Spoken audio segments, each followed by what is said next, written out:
We broadcast diverse international content from Europe, Asia, Africa, and now right here in the USA. Watch us via Roku on your smart TV. Submit your own content to 1530entertainmentllc@gmail.com. Download the Millennium TV app from the App Store to stream our shows anywhere, anytime. Millennium TV.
And Millennium News 24/7. This is Tofader Noor from our United States studio. Viewers globally, also United States, so many things going on. We're going to bring today Russia, Ukraine, United States, politics and disaster. Also, we're going to bring mental health issue and opioid, drug, so many things we are using, but we are misuse. That's why so many people dying in our state. Viewers, we have a special guest from Dutchess County, upstate New York, Mr. Mikey Z. Welcome to our Millennium News 24/7. Also, we have our regular co-host Todd Goldfinger, Northern Western New York. He is also mental health and political analyst. Both of you, welcome to our studio. Mikey Z, please inform our viewers, introduce yourself, okay? Thank you, Mr. Mo. So my name is Mikey G, and I am a drug user organizer, as well as a recovery coach trainer and recovery advocate. I have been working in the field at the intersection of harm reduction, recovery, and drug policy for the last 15 years. It's a pleasure to be with you here on the show. Very good. Todd? Thank you very much. Thank you very much, Mikey Z. And Todd, introduce yourself, please. Sure, it's lovely to have Mikey G on the show today. It's wonderful. We're going to be talking about the epidemic, the opioid crisis that nowadays, we have a crisis also in Eastern Europe as well. Not to forget the crisis that's going on in our backyards, and that's why we have Mikey G here today. God bless him. God bless all of us. God bless Ukraine and the people of Russia, the good people of Russia. Thank you. Thank you, gentlemen. Thank you very much.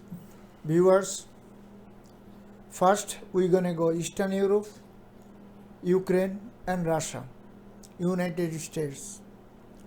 United States, our defense, they have a special cable line with Russian military. We never heard these things. This is new things or what? God knows. We are putting embargo every sector of Russian peoples, Russian bank, Russian presidents, and also lot of oligarchs and generals. But why we have to be a special cable line with Russian defense? This is one thing. Second thing, whatever Ukraine needed right now, arms, ammunition, tank, we don't supply it. So how we are supporting them? This is called support. People is dying over there every single day, and they making their, Pepsi or Coke or some kind of drinks bottle in cocktail. This is like a little games. This is not a arms ammunition. Viewers, our government play games with American people, also Ukrainian people. So hopefully our government gonna be support and help whatever they needed. Help them. Todd, you wanna say something regarding Ukraine and United States? All we can do from where we are, is we can pray for them. We can pray for our brothers and sisters, our friends, our loved ones, our musician friends, our artist friends. They're all there, and the ones who choose to fight, well, we stand with you. What can we say? We are against fascism in all of its forms, whether it's mental, physical, or otherwise. We saw this coming. Aeroflot was bad news for a long time, and now we can say publicly that Aeroflot was bad news, and it shouldn't have been flying in international airspace for so long. They should have kept to their own. So thank you so much. Peace. Thank you, Todd. Mikey, do you have any thought regarding Ukraine and Russia? Also, our United States. You want to say a few words? Yes, I do, and I speak to this as someone who's experienced the tragedy of warfare firsthand. I'm a combat veteran. I served in wartime. The folks that I trained with when I served were amongst some of the first the people who were killed in Iraq. And what I experienced was the incredible pain and the suffering that loss brought upon me as a member of the armed forces. It brought upon the families of the people who were, in that case, trying to protect what we perceived to be our freedom. And what I learned from that is the incredible cost that waging war has. We have not seen in our lifetimes, at least not in my lifetime, a war of this magnitude. Between groups, as powerful as Russia, and now the United Nations having to weigh its decisions about how best to respond. And no matter the outcome, this is a humanitarian crisis. The people who are fighting on both sides are experiencing loss. If there's one thing that we have to learn in this day and age, is how globalism and our perspective as a human race, we are killing ourselves. The Russians who are killing the Ukrainians who are trying to protect their home, no matter which side, we as a human race are killing ourselves. And the real victims of this war are us, are all of us. All of the families who lose their loved ones. It doesn't matter who wins or loses this war. There is loss that is held on both sides. I mean, how have we not learned of these consequences from the last World War? And how long it took all of our communities and our families to recover from the incredible open space that was left behind by all the people that were lost. And not just Americans or Europeans, but also Russians and even Germans. There were German families that were incredibly hurt by the loss of their loved ones, and there was pain on all sides. How have we not learned those incredibly valuable lessons to find a way forward in a peaceful way. We have much, much bigger problems as a global community to tackle. We need to figure out how not to destroy our planet, and soon. I mean, this is urgent. If we aren't able to apply the sciences that we've developed to pave a path forward in our future, it's not going to matter who wins this war. There won't be a future for all of us. So we have to figure these things out urgently. And I'm glad that you invited me on here, because one of the greatest drivers of the humanitarian crisis on the global level is the global drug war. And, you know, again, going back to the framing of war as a humanitarian crisis, we need to be thinking about better ways that we can move forward. I had thought that we had managed to finally evolve past these types of measures, and that we could finally do better as the human race.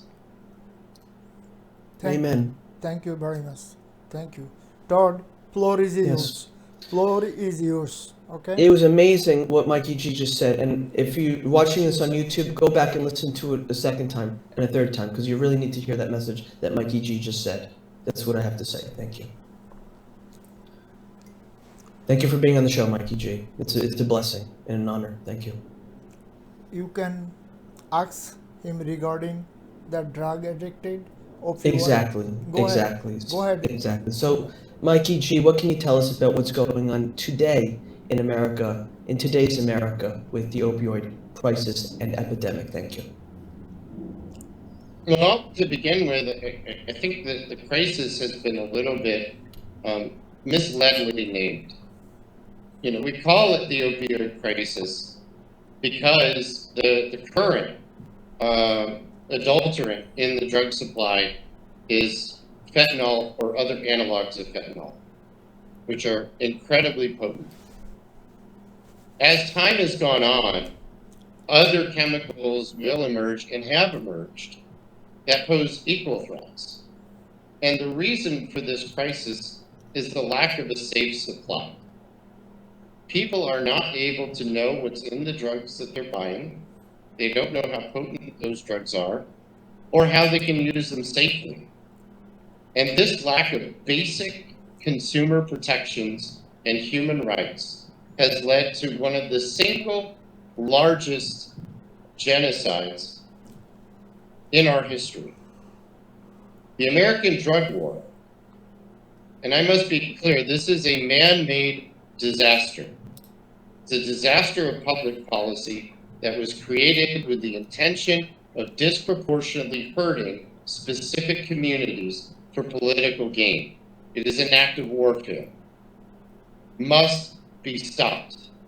It has collectively cost more lives than every other war in American history combined.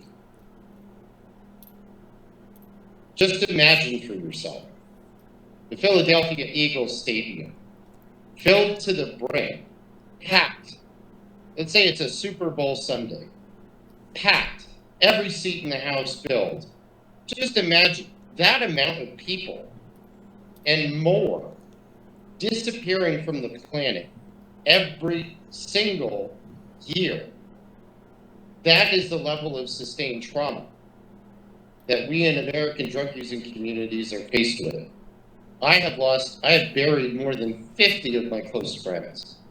I had my entertainment career ground to a screeching halt because my best friends, my campaign manager, my head of promotions, the people who are central to my artistry and organizing my tour, died from overdose within several months of each other. This is absolutely unacceptable. Thank you, Mikey G. Can I ask you, Todd? Yeah. Mike, you working for Dutchess County, also state of New York.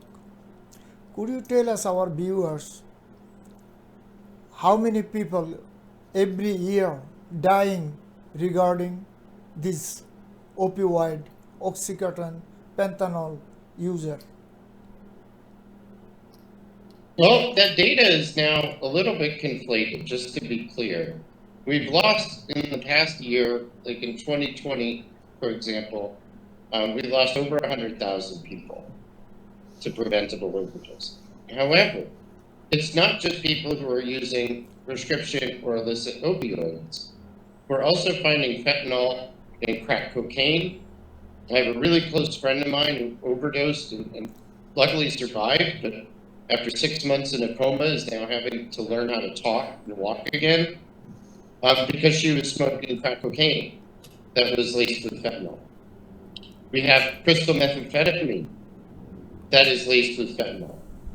We also have new formulations of crystal methamphetamine, the P2P meth, which is almost impossible to stop production of, that causes drug-induced psychosis at horrifying rates. And that's another hidden epidemic that we barely even started to scratch in the public narrative. And we have no public health solutions. We don't have a good maintenance program for people who use stimulants. And we need one urgently. There is an issue with the drug supply. And the reason why we have an issue with the drug supply is because of criminalization and the system of interdiction. So this is law enforcement activity that's intended to stymie and reduce the amount of supply. But from an ecosystem perspective, what this does is it lends itself to creating an environment where substances that are incredibly potent, that can be shipped in micro shipments, that more easily evade detection, and are assembled from components and reintroduced into supply, have strategic advantages to compete over traditional substances that people know how to use safely, such as heroin, such as powder cocaine. People have long used these substances. We did not have 100,000 people a year dying. And the reason why those substances have been replaced is because of the conditions of our ecosystem. So fentanyl has so many adaptations that make it much harder for law enforcement to track down and stop, that it almost, within a very short matter of time, several years, almost completely replaced the traditional opiate supply. And the reason for that being is because of the conditions of the illicit economy. We took what is probably one of the most important industries to regulate, and we gave a monopoly to criminal enterprises through prohibition. And this was done by the American government for a reason. For anybody who's watching this, if you're not informed about the history of the drug war, there's a really excellent docuseries on Amazon Prime that you can watch called America's War on Drugs. Does a really excellent job of laying out the relationship between the CIA, our war against communism. And this is why I frame the importance of the disaster of war on all sides, right? Because even as we ourselves in America have sought to fight against communism, framing Russia as an enemy undermines the point of understanding the disaster of warfare. And so even in our own fight to try to counter communism, we've brought incredible tragedy into our own communities. And that's because of the activities of counterintelligence and how we propped up insurgent groups to be disruptive to the activities of communism, and how the drug markets and access to those drug markets, right, allowed those groups to raise money for themselves to be able to acquire weapons from the United States and to fund their own activities, because we couldn't get sanctioning from Congress to participate in certain warfare activities. And so the illicit economy became a vehicle to empower those specific types of interventions. And so what we found is that we have actually brought this upon ourselves, right? Our failure of public policy, our failure to provide basic human rights and protections to vulnerable people, and our failure to regulate an industry that could very easily alleviate these problems. Throughout the world, heroin-assisted treatment programs are used in numerous countries with a high degree of success. And so we know that providing people with regulated access to controlled substances in a supportive environment, also addressing their basic needs, such as housing, food security, and employment, that these are the ways that people's lives improve. This is the way that we address substance use disorders and addiction. And it's the way that we help to heal and transform in our communities. And yet we continue to proliferate violence against the people that need the most help and support. Thank you, brother. Amen. Thank you, brother. Thank you. Viewers, we are going to short break. Mikey and Todd, stay with us, please. We're going to be come back soon. Thank you. Millennium TV, bridging communities worldwide. We broadcast diverse international content from Europe, Asia, Africa, and now right here in the USA. Watch us via Roku on your smart TV. Submit your own content to 1530entertainmentllc@gmail.com. Download the Millennium TV app from the App Store to stream our shows anywhere, anytime. Millennium TV.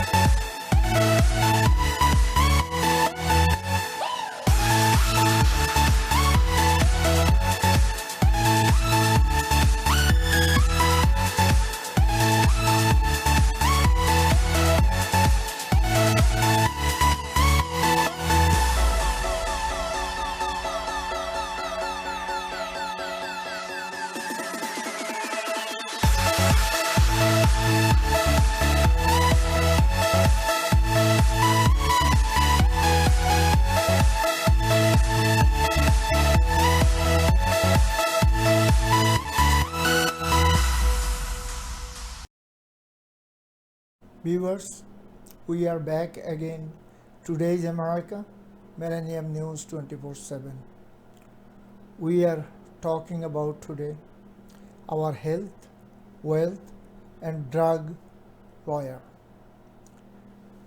Mike, today Washington DC court fight with one of the pharmaceutical company called Frudu Pharma. $6 billion.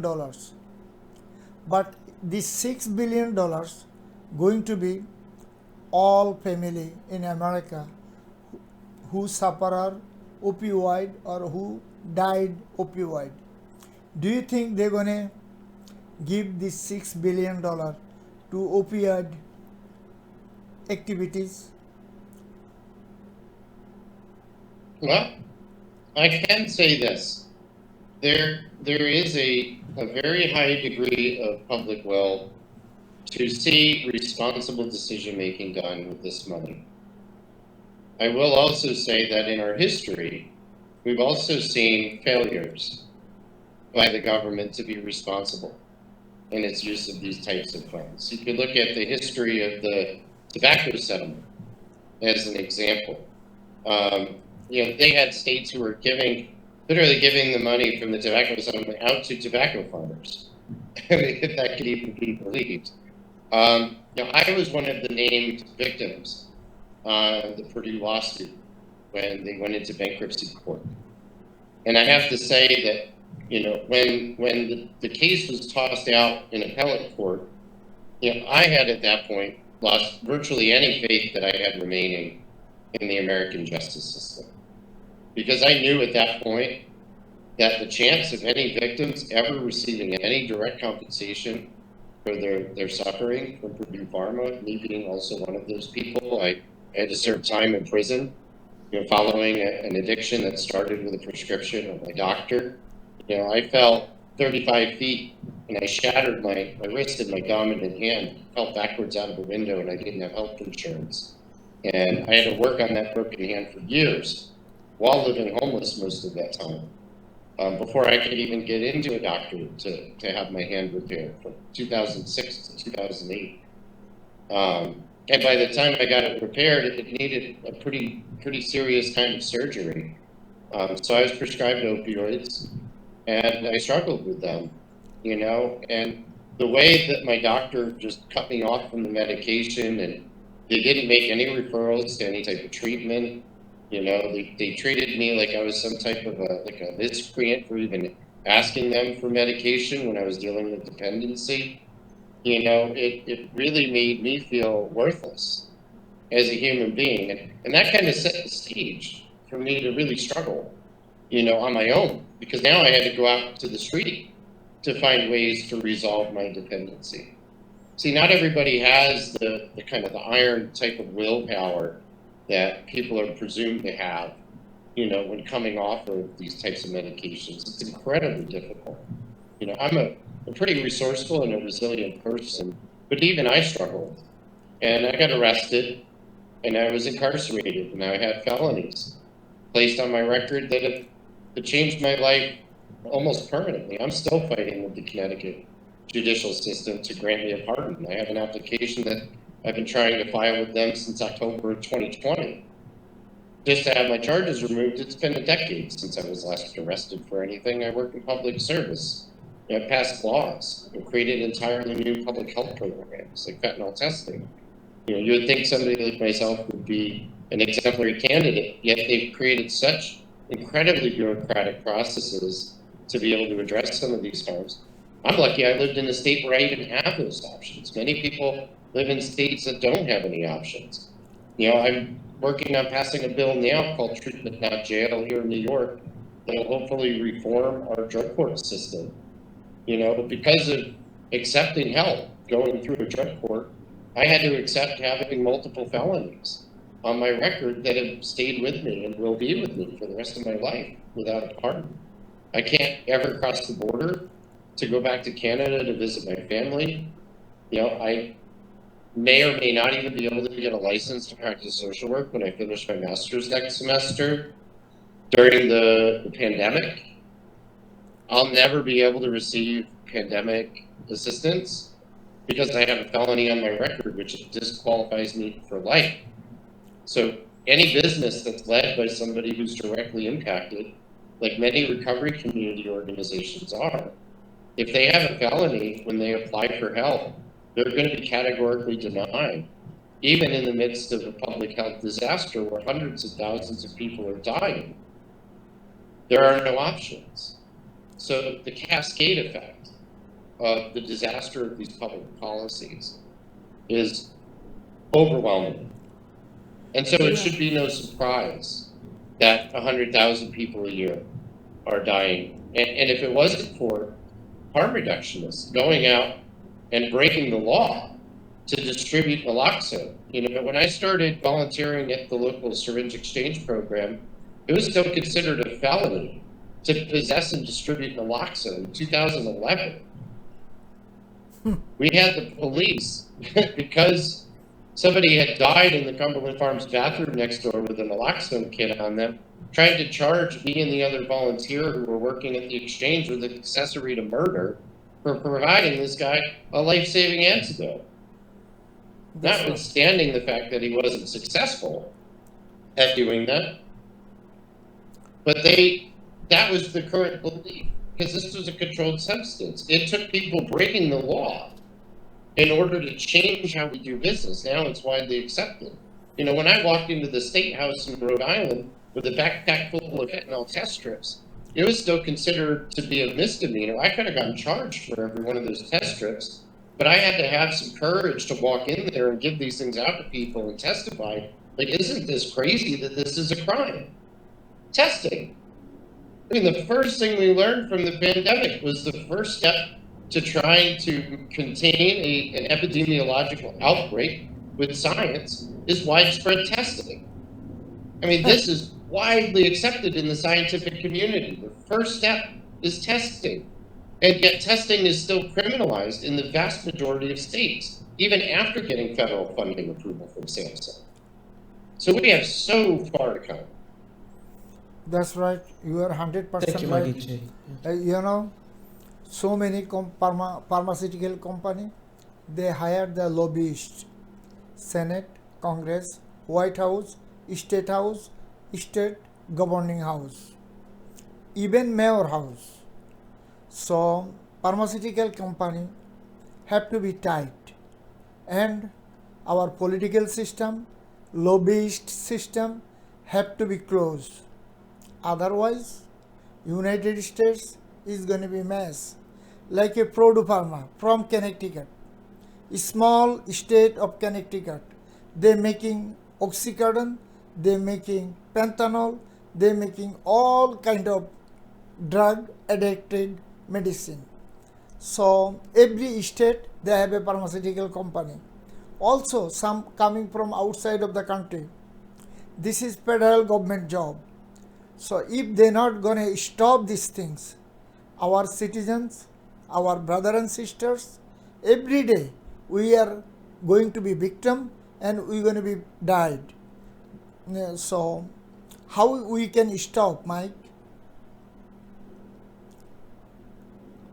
Mike. Well, it's a really challenging issue, and it's an incredibly difficult question that I, as an advocate, have wrestled with for many years.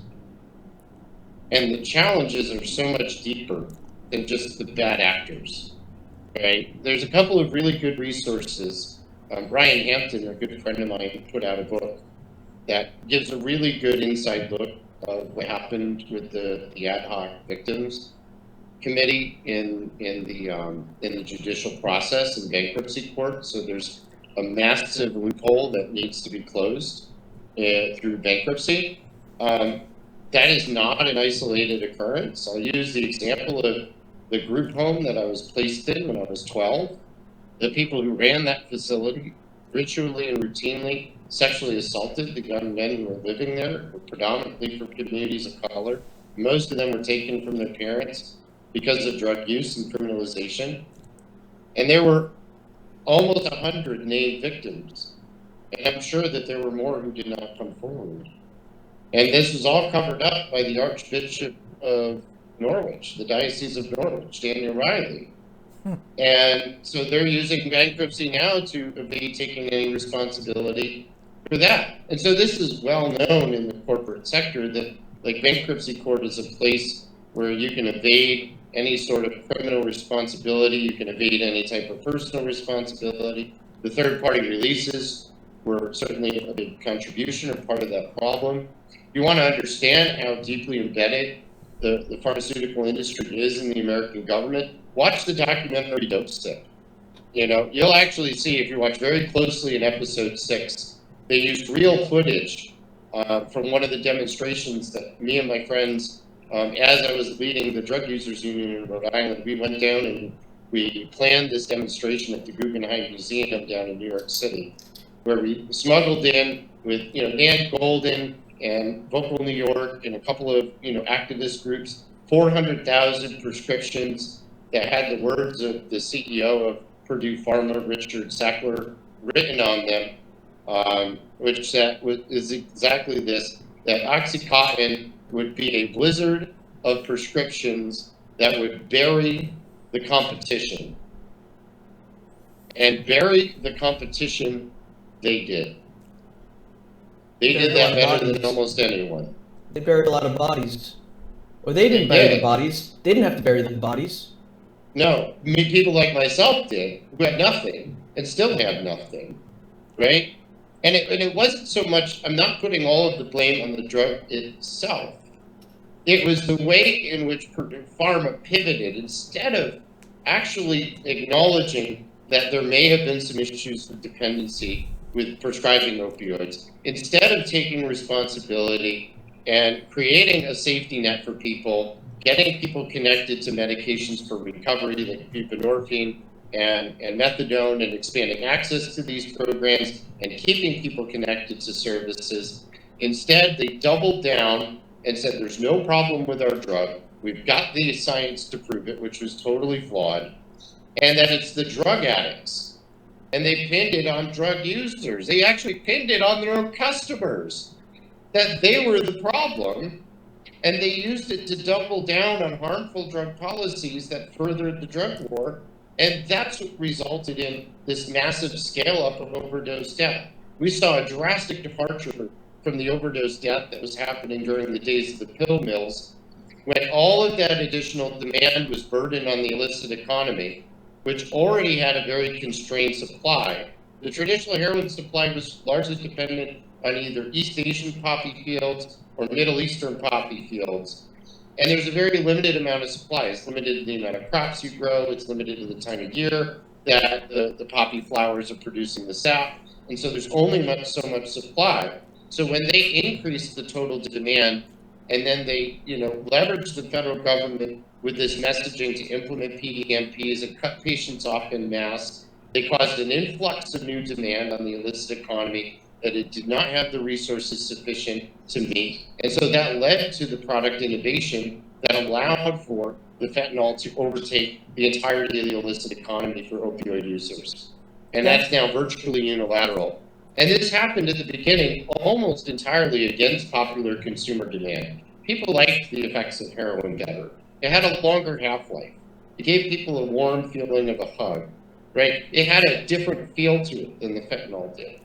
But as fentanyl continued to persist and eventually overtake the market, people's tolerances scaled much more quickly because of the potency of the drug, because of the shorter half-life, because of the way that it acts. And because of it also being lipophilic, it makes it much more difficult to transition somebody onto a medication like Suboxone because it will counteract or interact with the antagonist part of the partial agonist formula, the naloxone, the extended formulation of naloxone that's built into the medication. It actually put somebody into an experience of withdrawal, sometimes for weeks, which is almost insufferable. So it made, for a lot of reasons, all of our response much more difficult and not as effective.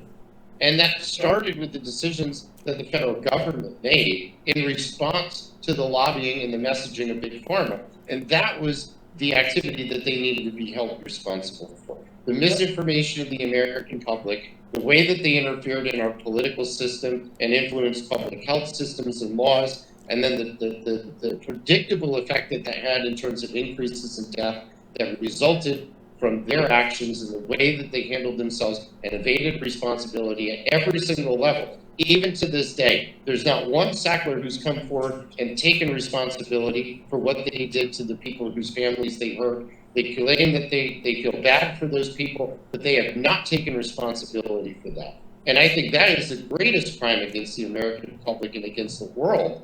The people that they've influenced, that they have not taken one iota of responsibility for their actions, and that's a tragedy. That's right, 100% right. Amen. Thank you. Our government have to take responsibility. Otherwise, our American justice system is lost totally. Brother, both of you stay with us. Viewers, we are going to short break. Please stay with us. Millennium TV, bridging communities worldwide. We broadcast diverse international content from Europe, Asia, Africa, and now right here in the USA. Watch us via Roku on your smart TV. Submit your own content to 1530entertainmentllc@gmail.com. Download the Millennium TV app from the App Store to stream our shows anywhere, anytime.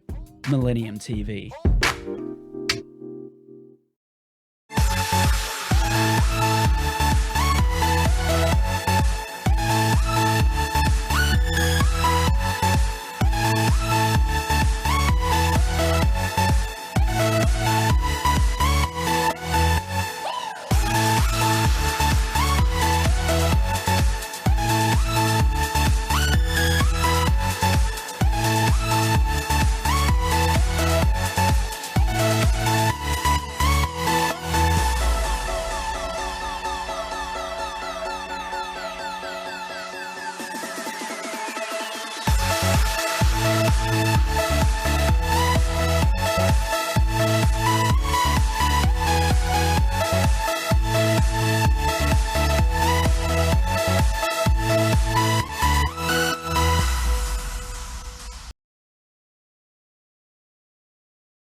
We are back again.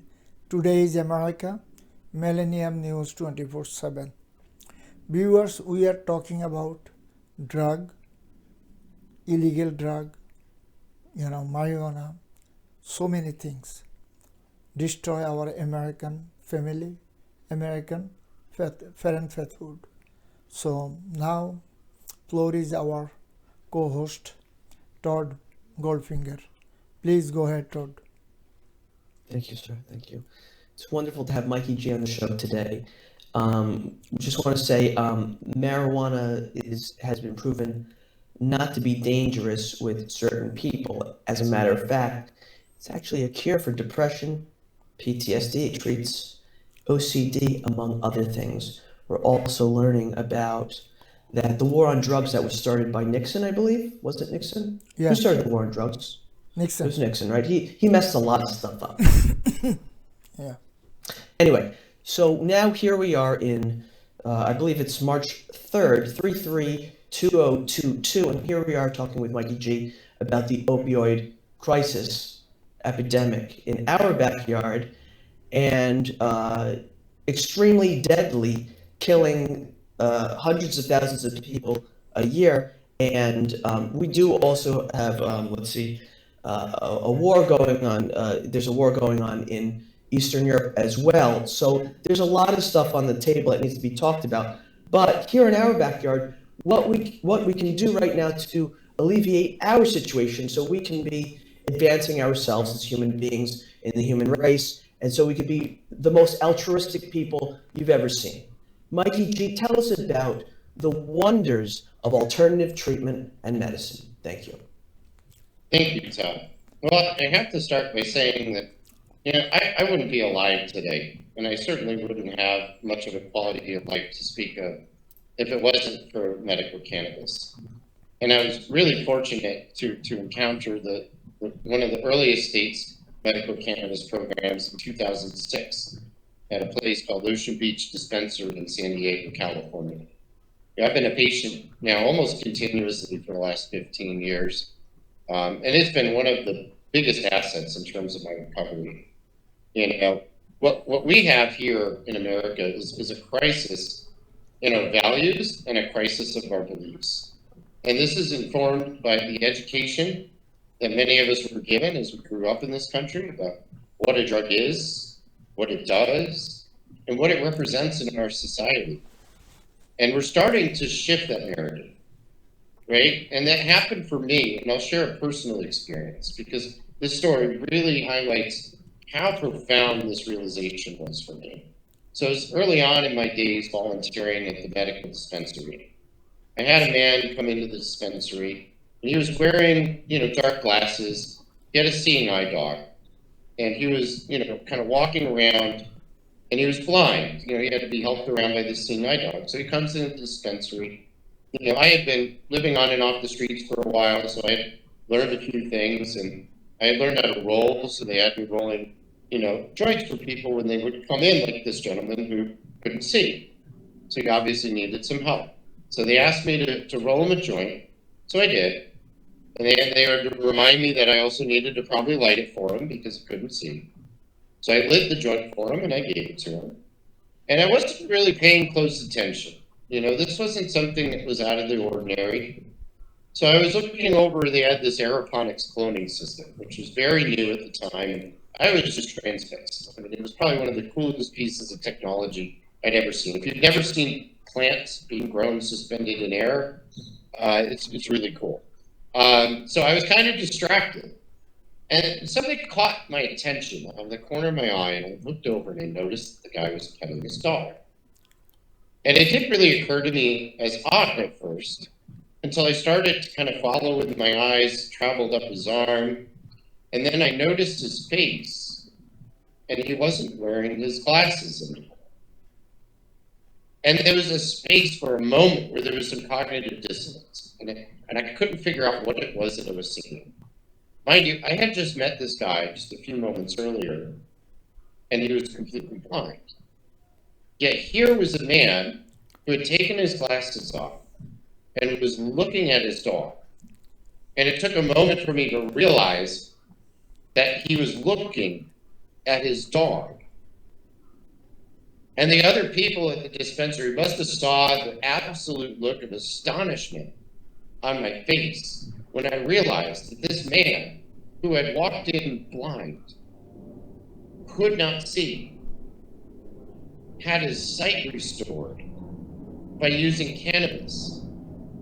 And they quickly explained to me what cannabis can do for some glaucoma patients, how it could relieve the tension on the ocular nerve, and it can allow some users to actually have some of their sight restored so they could see. And in that moment, there was nothing that I had been taught about drug use as an American that would have led me to that conclusion about cannabis. And I immediately felt so much shame and pain and anguish because I wondered how many other people were out there in our country and across our world that were living a life where they could not see, and we denied them the basic human liberties of sight because of our beliefs about a plant that were not informed by science. I just thought to myself, how immeasurably cruel is it that we would allow our society to continue in this way? And I immediately set out on a quest to learn more because I wanted to know what else wasn't explained by what I was taught about drugs. What else didn't I know? And so I was really fortunate years later to have an opportunity to volunteer and work at the Horizon Psychedelics Conference in New York City. And I learned about all of the wonders that psilocybin treatment has for people dealing with PTSD and depression, and MDMA-assisted therapy could help veterans like myself who are struggling with mental illness to recover, how ketamine has been used incredibly effectively now with over 3,500 published studies and multiple systematic reviews to be able to treat treatment-resistant depression, and that many of these substances could in fact be used to treat substance use disorder. And it went against the grain of everything I had been taught about the disease. I mean, how on earth is it that a drug could be an effective treatment for a drug addiction? That's And why I think that realization just blew me away. that's true. This is totally crazy in our world. Mike, why our government is not authorized right now every state to use this medical marijuana? Like our New York City, they are illegal. They're putting the people in the jail. Same thing, Los Angeles, Chicago. Why they do not legalize these things? Do you have any idea? Well, so we have legalized cannabis in quite a few states. In fact, I worked as part of an advocacy team to pass the MRTA, which is the Marijuana Regulation and Tax Act, which, in my opinion, is one of the best cannabis legalization bills in the United States. We not only made it legal for people to possess up to 3 ounces of cannabis, we also authorized home cultivation. We also authorized public consumption. Anywhere where people can smoke cigarettes, they can smoke a joint. And so we've been able to enjoy those protections now for almost a year. I'll be celebrating my first legal 420 in New York City at Club Amazura with the Dan Sam family, where we'll be joined by the Whalers. So excited to share a stage with them, and DJ Karaoke and Immortal Technique and a whole host, Tony Touch. I mean, prolific, legendary artists that are coming together to help us to celebrate. And we're going to continue to push the envelope. We want to see, nature be decriminalized. We want plant medicine to be decriminalized. If it was given to us by God as exactly the way that it is, then we should have no right to make it illegal or to keep it from people. And I think that way of doing business, right? We're talking about a peace-based society, right? We're not invading or intruding on people's civil liberties or their human rights, right? It's my body, it's my choice, right? So I have ultimate control over my agency and autonomy. And no government, the most sacred duty of government is to protect the human rights of the people it governs. So why does our government continue to violate the human rights of people? And the answer always comes back to corporate interests. The reason why we've struggled to legalize cannabis in the United States is because it interferes with the pharmaceutical industry. It competes directly with their products. And so they have a vested interest in keeping it illegal and to pushing that fight along as far as possible. So when we do federally legalize, they're going to try to push it to a scheduled system of regulation, which will move it directly and exclusively into FDA regulation. And as you can see from watching, the film work that's been done, like the video Dope Sick, how embedded they are in the FDA, it would hand exclusive control over the industry to Big Pharma. That is not what we want. What I have been pushing is the message, because see, I also serve as the National Cannabis and Psychedelics Liaison for the Urban Survivors Union, which is the National Drug Users Union. We are the voice of the drug-using people of the United States. And what I have implored is that we need to move more towards an ATF model of regulation. If you look at regulation that's worked in directly impacted communities and to build small businesses across the United States, we see liquor stores, we see gun shops, and we see tobacco shops in every neighborhood throughout the United States. They're owned by local residents. The businesses benefit local communities, and there's widespread distribution of economic benefits that do not provide the type of monopoly that handing it over to Big Pharma would. And if we want to see real economic and reparative justice, then that's the system of regulation that we need to push towards, right? It will also be one of the most difficult to push for inside of a government, right, that is highly embattled. And we have made drug use, we have made drug laws, and we have made treatment and recovery into political issues.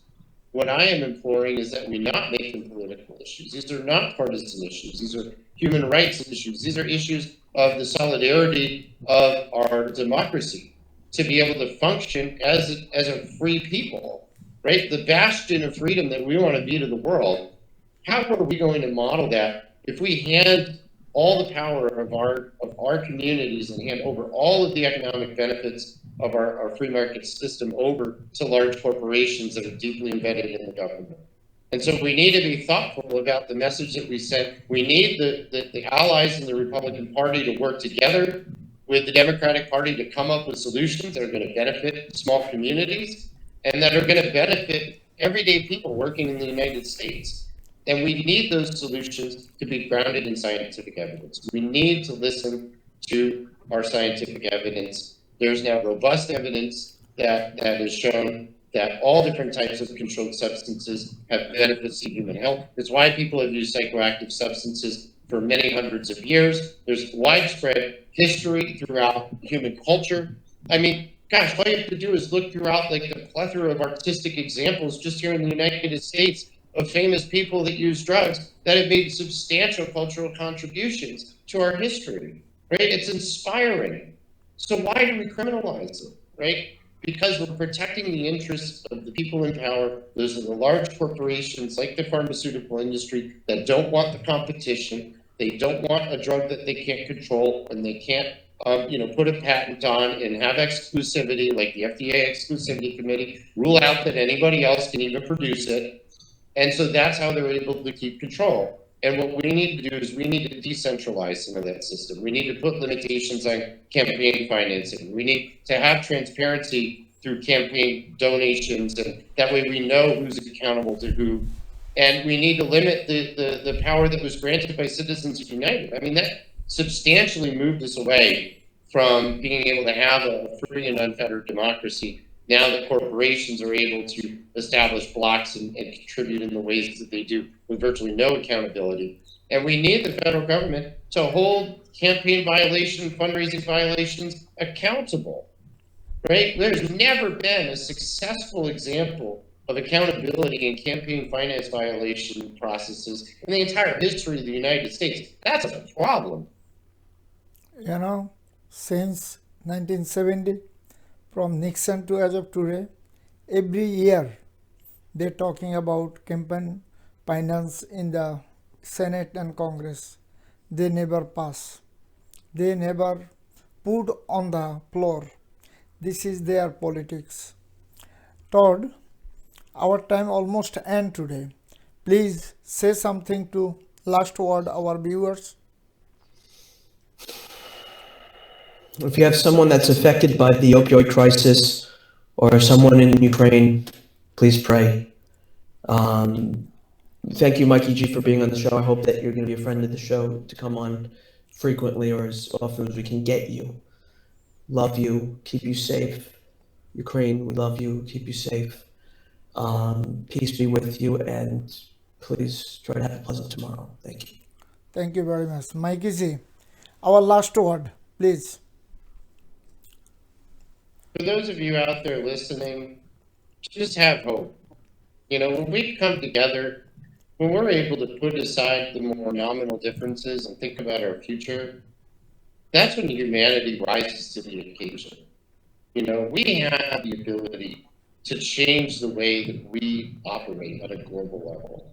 And it starts at the local level. It starts with the communities that you live in and the conversations that you have with your families. Talk to them about what you heard on this show. Talk to them about what's happening in your community and find a way to help them get involved.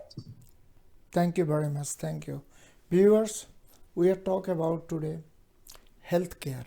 This is one kind of health issue. Also, medication. You know, so many medication killing our brother and sisters, so-called opioid and oxycodone and pentanol. Please don't use these things and away from these things. Also, we are talk about Ukraine, Russia, United States. Our Ukrainian friends, father, mother, sister, hopefully God gifted human being, they're going to be saved. Whatever religious, whatever the people in the world fighting each other, please stop fighting. Same thing, also Middle East. Since 1947 to as of today, Israel and Palestine, every day they are fight. Every day Palestinian people died. And every day Israeli took over their land. Our human rights, United Nations doing nothing. Same thing, since 2014 as of today, Syria is finished. Everything is crushed. Millions of people in Turkey, Greece, Jordan, homeless, jobless, and they just pray for the God, save their life. That's all. Also, something going on since 2014 to as of today. Yemen, we support arms, ammunition, bomb to Saudi Arab and Arab Emirates. They are bombing Yemen. Yemen is like some kind of, hell. All people, millions of people died, millions. But still they are bombing their school, college, institute, hospital, everywhere. And right now is ethnic cleansing in Ethiopia and Somalia. We are bombing in Somalia and fighting Ethiopia and Sudan. Have to be stopped. Please, our politicians, do right things. Do not do wrong things. If you're going to do right things, God going to help you guys. Viewers, whatever you are, please watch Millennium News 24/7 and Today's America. We are in all iOS and Android device. Also, all smart TVs like Samsung, Sony, and LG, Roku, Amazon. Also, we are on Amazon Stick, Roku Stick, Apple TV. Also, locally Radiant, IPTV, and Jadu TV, and jagobd.com. Viewers, our all social network address, Millennium News 24/7, Facebook, Twitter, Instagram, TikTok, and our YouTube channel, News Channel M24. Our website, millenniumnews24.com, millenniumtv24.com. Our email address, info@millenniumtv24.com. Also, Today's America and today@gmail.com. Viewers, our friends, colleague, IT, broadcast, reporter, editor, all is working for round the clock for you, making news, views, talk show, editorial, finance, health, and so many program. Also, so many, round the world, so many things going on. They're making everything for you guys. Please watch Millennium News 24/7. Viewers, whatever you are, stay, peace, love, and happiness. Goodbye and take care for today. Mikey.